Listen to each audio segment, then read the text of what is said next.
காஞ்சிபுரம் ஸ்ரீ வரதராஜ பெருமாள் சந்திரபிரபை வாகனத்தில் எழுந்தருளி பல்வேறு வீதிகளில் உலா வந்து பக்தர்களுக்கு அருள்பாலித்தார்.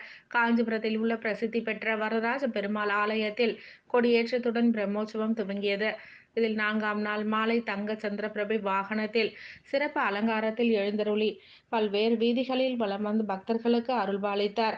சன்னதி வீதியில் உள்ள ஆஞ்சநேயர் ஆலயம் அருகே ஸ்ரீ அகோபிலமரம் 46வது பட்டம் ஸ்ரீமத் அழகேசிங்கர் ஸ்ரீவன் சடகோப ஸ்ரீ ரங்கநாத யதீந்திர மகாதேசிகன் சுவாமிகள் சுவாமி தரிசனம் செய்தார். இவருக்கு ஆலய நிர்வாகம் சார்பில் ஜடாரியுடன் மலர் மாலைகள் சமர்ப்பித்து மரியாதை செலுத்தப்பட்டது. இதனைத் தொடர்ந்து கங்கை கொண்டான் மண்டபம் பகுதியில் அமைந்துள்ள ஆஞ்சநேயர் ஆலயத்தில் மண்டகப்படி கண்டருளிய பெருமாளுக்கு சங்கரமடம் சார்பில் சிறப்பு தீபாராதனைகள் சமர்ப்பித்து மகா சுவாமிகள் பிருந்தாவனத்தில் தீபாராதனைகள் நடைபெற்றது. இதில் ஏராளமான பக்தர்கள் கலந்து கொண்டு வரம் தரும் வரதராஜனின் பேரருளை பெற்று சென்றனர்.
Say